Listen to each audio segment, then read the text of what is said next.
Doug Roman, we just finished a big week of earnings.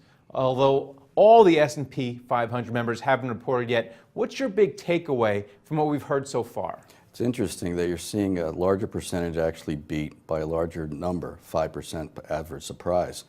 And the average growth rate ex energy is 5%. This is not as negative as a lot of people would have thought. However, revenues have been, a greater number of companies have missed on revenues, showing the difficulty of the strength of the dollar.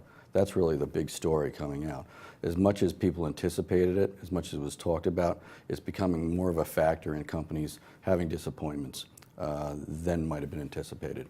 And of course, and lower energy costs. With all that in mind, what are you overweighting in the PNC Large Cap Growth Fund? We're overweighting consumer discretionary. It's a sector we do very well with. We like the fact that in that particular sector you have a long range. You can go from the dollar store to Tiffany's, home builders, car builders, auto parts, travel. And by picking the right industries that are showing real revenue growth, earnings revisions, positive surprises, we think you can make some space between a fund and the index. And so we're overweight consumer discretionary. I think last quarter there was a little bit of a disappointment because the expectation was the lower energy prices would be translated into bigger positive surprises in the consumer end.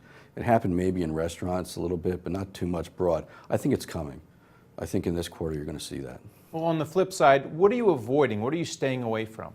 We still have an underweight in energy. I know it's benefited our fund in the last year, and we actually went from having more drillers in the beginning of last year to more integrated oils, which are more defensive. That's all been helpful to us, but we recognize the fact we're in the late innings of that particular underweight, and when earnings come out, when companies give guidance, we might light up on that underweight. Well, it's been a great stretch for growth stocks. They've outperformed value, not just in 2015, but in the last year. How much longer can growth keep beating value, and by a big amount? By a huge amount, actually. It's like over 5% so far this year. It's not going to extend that type of level. But overall, we look at things on a bottom-up basis, looking where we're seeing strength in terms of earnings revisions, earnings surprises, and you're seeing a lot of it in what would be called the growth-type categories. The materials, energy, utilities, telecom, they're the ones that are having the negative growth this quarter. And then finally, will active managers finally beat the indexes in 2015? Last year, I think 80% of active managers failed to beat the benchmarks. Will they get their revenge in 2015? I think you're going to see active managers start to pull ahead. Really, it was an environment which was really beneficial to indexing. Large cap did better than small cap. That's atypical. Large cap companies had faster earnings patterns than small cap. That's atypical. When you have bigger cap companies do better, market-weighted type index will tend to do better than an active manager who has a simple average weight, typically. So I think also the fact that you had the markets reacting to top-down variables, that makes correlations tighter between stocks.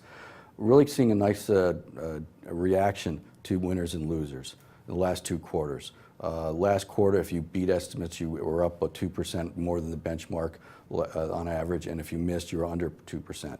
A little interesting, it's this quarter it turns to be, I guess because so many revisions were down, the general consensus was more pessimistic.